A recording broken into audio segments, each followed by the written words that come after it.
Media మిత్రులందరికీ నమస్కారం. ఈరోజు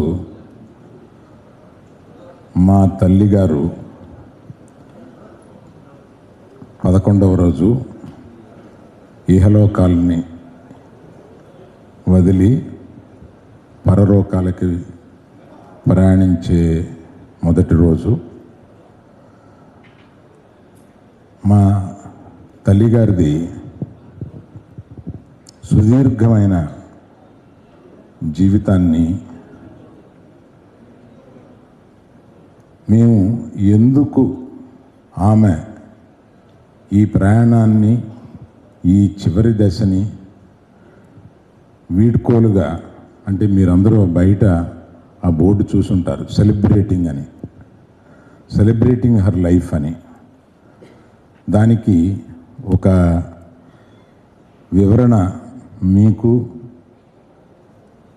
ప్రేక్షకులకి కూడా, దీన్ని చూసేవారందరికీ కూడా ఇవ్వాలని అనిపించింది. దానిని ఒక సెలబ్రేటింగ్ అని కానీ, ఒక సంతృప్తికరమైన వీడ్కోలుగా కానీ ఎందుకు మేము అలా అనుకున్నాము అని అంటే, మా తల్లిగారు చనిపోయినప్పుడు నేను కానీ, ఇతర మా చెల్లెళ్ళు, ఇతర కుటుంబంలో ఉన్నవారు అందరూ కానీ మొదట ఒక 1-2 అవర్స్ ఆ గ్రీఫ్ తప్పదు అందరికీ. ఆ ఉద్వేగం అది వచ్చి మా తల్లి మమ్మల్ని విడిచి వెళ్ళిపోయింది అనే ఒక బాధతోటి. కానీ ఒక 2 గంటల తర్వాత మేమందరం మా తల్లి ఈ జర్నీని, ఈ వీడ్కోల్ని మనం అందరం సంతోషంగా ఆమెని సాగనంపాలి పైలోకాలకి అని మేమందరం అనుకున్నాం. దానికి కారణం ఏంటంటే, మనకి తెలిసిన వాళ్ళల్లో, మనకి తెలిసిన ఎవరైనా సరే తెలిసిన వాళ్ళల్లో ఇటువంటి జీవితం అనుభవించి ఒక సుదీర్ఘమైన 94 సంవత్సరాలు బ్రతికి ఆమె లెగసీ అనగా ఆమె జీవితంలో ఆమె జీవించింది ఒక 1000 చిత్రాలు పైగా నటించిన ఒక స్టాల్వర్ట్, ఆయన నటుడితోటి ఆమె జీవితం సాగించింది. ఆ తర్వాత ఆమె కన్నవారిలో నేను, నా గురించి అంతగా మీకు తెలుసు కనుక నేను చెప్పుకోక్కర్లేదు. తర్వాత చిరంజీవి గారు ఒక స్టాల్వర్ట్, ఒక మెగాస్టార్, ఒక గొప్ప మానవతావాది. ఆయనని ఒక అల్లుడిగా పొందగలిగింది ఆవిడ. అల్లుడిగా ఆయనకి ఆమెకి ఉండే సంబంధం కూడా నేను మళ్ళీ చివరిలో చెప్తాను. అటువంటి చిరంజీవి గారు అల్లుడు. తర్వాత ఆమె సొంత మనవళ్ళు, అటు అర్జున్ కానీ, ఇటు మన రామ్ చరణ్ కానీ, దేశ విదేశాల్లో ప్రఖ్యాతిగాంచిన ఒక నటులు. అటువంటి వాళ్ళే కాకుండా తన దగ్గర బంధువుల్లో ఒక అల్లు శిరీష్, అల్లు వెంకటేష్, మన పవన్ కళ్యాణ్కి ఆమెకి ఉన్న సంబంధం కూడా నేను మళ్ళీ వివరిస్తాను. పవన్ కళ్యాణ్ గారు, ఆ తర్వాత కుటుంబంలో అనేక మంది ఎంతో ఉన్నత స్థాయికి చేరిన అనేక మంది ఉన్నారు. అందులో మన వరుణ్ తేజ్ కానీ, మన తేజు కానీ, ఇంకా ఇతర నటీమణులు కానీ ఎంతోమంది, ఇంతమంది తన లైఫ్లో చూస్తూ ఒక ఆశ్చర్యకరమైన విషయం చెప్తాను.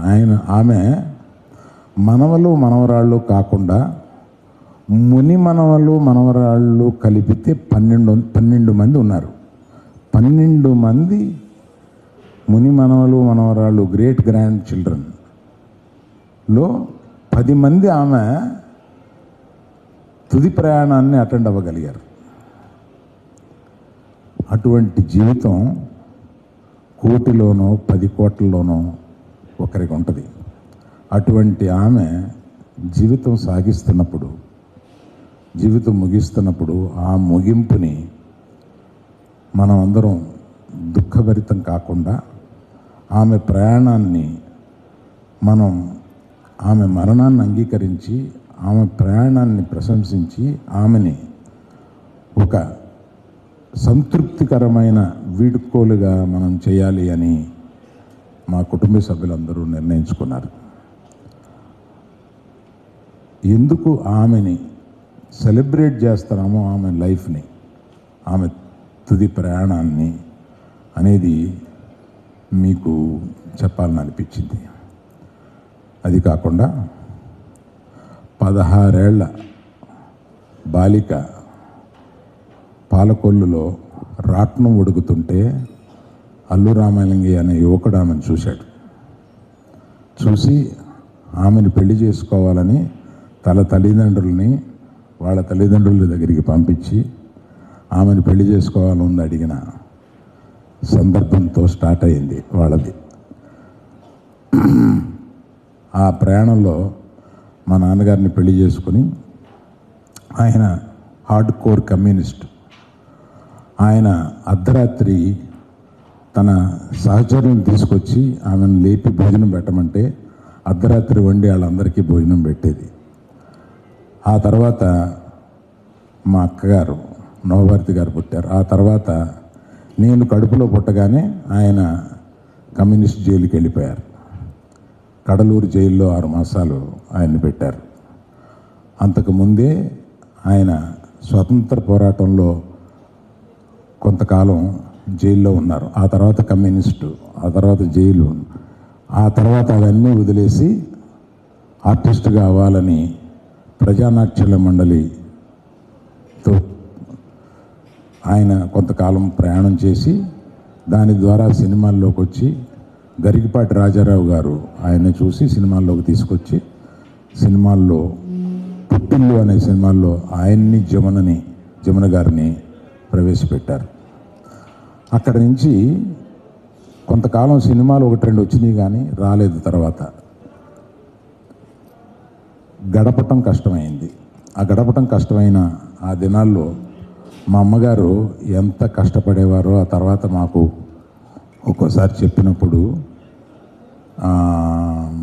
చాలా బాధగా ఉండేది. కానీ ఆ కష్టాలన్నీ ఆవిడ తట్టుకొని, ఆయన తట్టుకొని ఇక్కడ ఉండి నిలబడి మూగ మనసు సినిమా తర్వాత ఆయనకు ఒక చిన్న స్టార్డమ్ లాంటిది వచ్చి అక్కడ నుంచి ప్రయాణం సాగించారు. అటువంటి మా తల్లిగారు ఇటువంటి ప్రయాణం సాగించిన వారి చరిత్రని బ్రీఫ్గా మీకు చెబుదాం. ఎక్కువ కొంతకాలం తర్వాత నేను మొట్టమొదట నాకు పెళ్ళయిన తర్వాత 25 సంవత్సరాల పాటు నా భార్య, మా అమ్మ, నాన్న, మేము అందరం కలిసి ఉండేవాళ్ళం 10 సంవత్సరాల దాకా.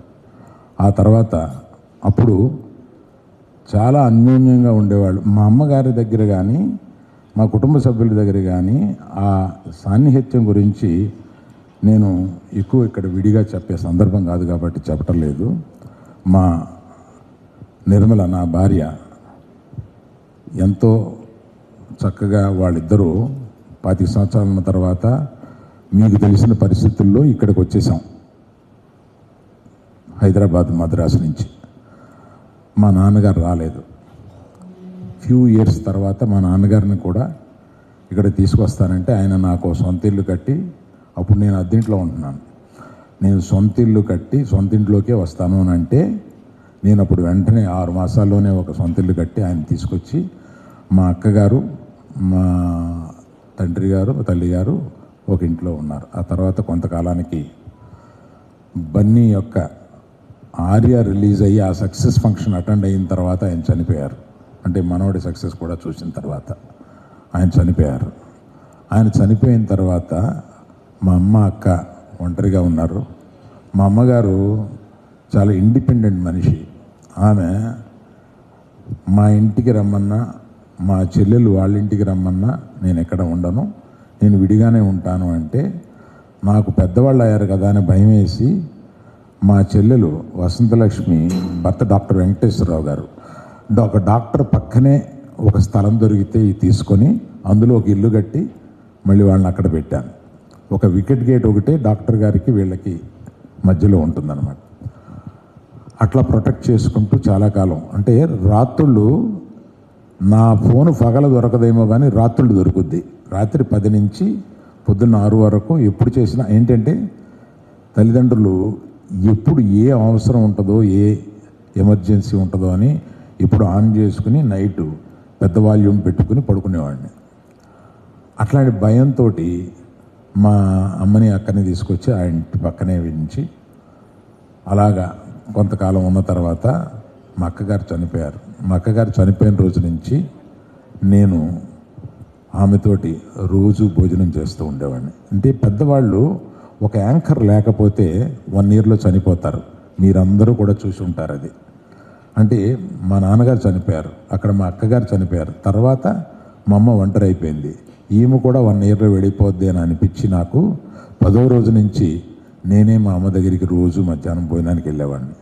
సో ఆవిడకి ఒక యాంకర్, వాడు ఏం తింటాడు, ఏముంటాడు, ఏం వండాలి, ఇలాంటి దాని మీద ఆమెకు ఒక యాంకర్ క్రియేట్ చేసి, తర్వాత లాస్ట్ 2 ఇయర్స్లో ఆమె అస్వస్థతకు గురవుతుందని చెప్పి మా చెల్లెలు వసంతలక్ష్మి ఆ వికెట్ గేట్ తీసేసి తన ఇంట్లోకే తీసుకొచ్చి పెట్టుకుని డాక్టర్స్ పర్యవేక్షణలో ఆవిడని రక్షిస్తూ వచ్చారు. అటువంటి ఆమె ఈ ప్రయాణంలో ఆమె ముగించిన ఈ తరుణంలో నేను కొంతమందికి తప్పనిసరిగా కృతజ్ఞత చెప్పుకోవాల్సి ఉంది. దానికి కూడా ఇదొక కారణం. నాకు బంధువు కాకపోయినా, మా ఎవరికి బంధువు కాకపోయినా ఒక సహాయకురాలుగా వచ్చి మా అమ్మని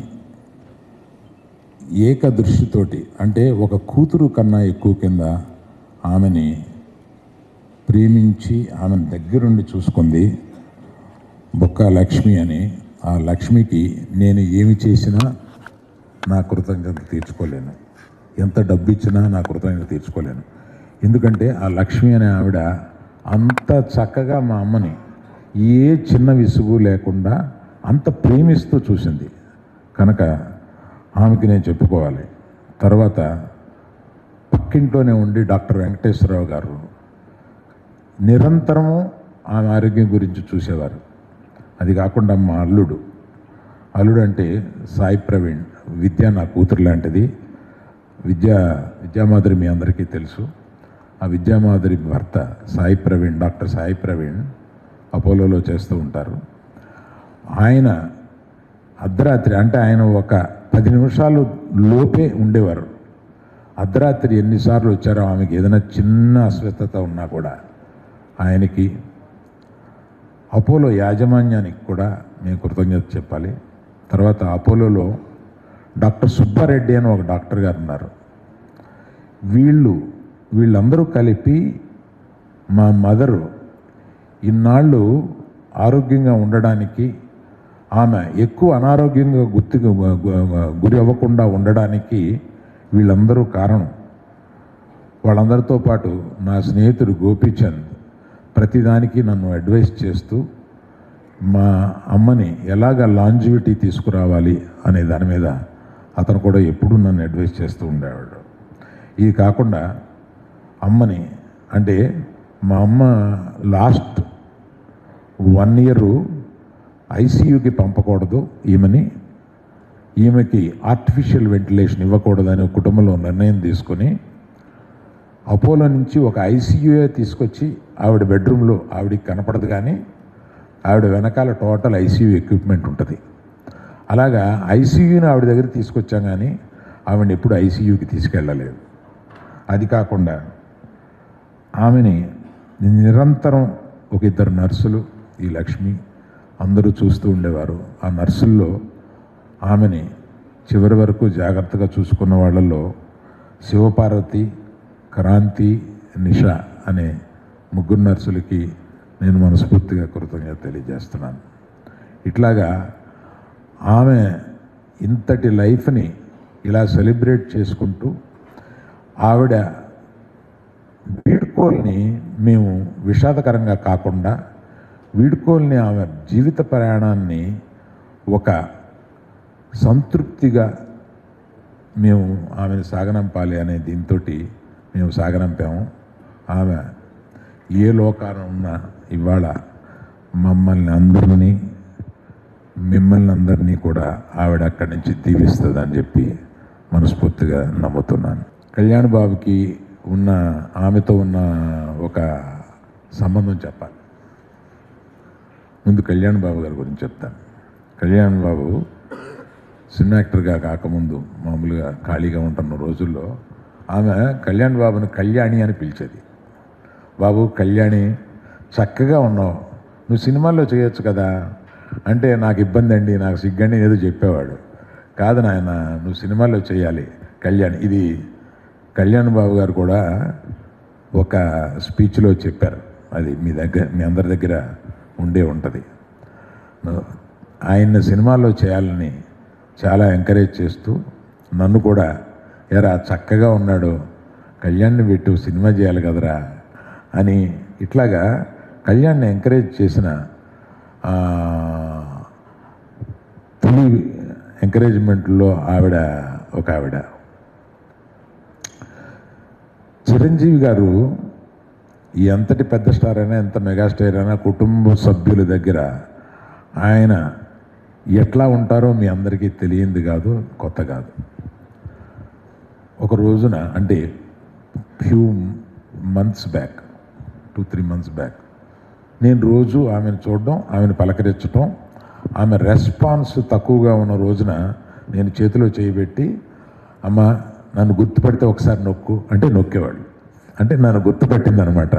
నోటితో చెప్పలేక అట్లాగా మేము అది అలవాటు చేసుకున్నాం. తర్వాత ఒకసారి బాగా సీరియస్గా ఉన్నప్పుడు చిరంజీవి గారు వచ్చారు. అమ్మ చిరంజీవి గారు వచ్చారు అని చెప్పి, అమ్మ నేను చిరంజీవిని అని అంటే ఆమె కళ్ళు తెరిచి ఏదో చెప్పడానికి ప్రయత్నించింది ఆమె ఆతృతతోటి. అంటే చిరంజీవి గారు అంటే అంత ఇష్టం ఆవిడికి. ఎప్పుడు వాళ్ళిద్దరూ ఒకళ్ళని చూస్తే ఒకళ్ళు గట్టిగా కావలించుకొని పట్టుకుంటారు. మా తల్లిని అంత ప్రేమగా చూసుకున్నారు చిరంజీవి గారు. వాళ్ళిద్దరికీ అటువంటి సంబంధం ఉంది అని చెప్పి చెప్పడానికి, ఇలాగ ప్రతి ఒక్క ఫ్యామిలీ మెంబర్స్ గురించి మనవలు పైకి వస్తున్నప్పుడు ఆవిడ చెప్పిన మాటలు కానీ ఇవన్నీ సుదీర్ఘం అయిపోతుందని చెప్పట్లేదు. అటువంటి తల్లి కడుపును పుట్టడానికి నేను ఒక గొప్ప అదృష్టవంతుడి కింద భావించి మీ అందరికీ నమస్కారం తెలియజేస్తాను. Thank you.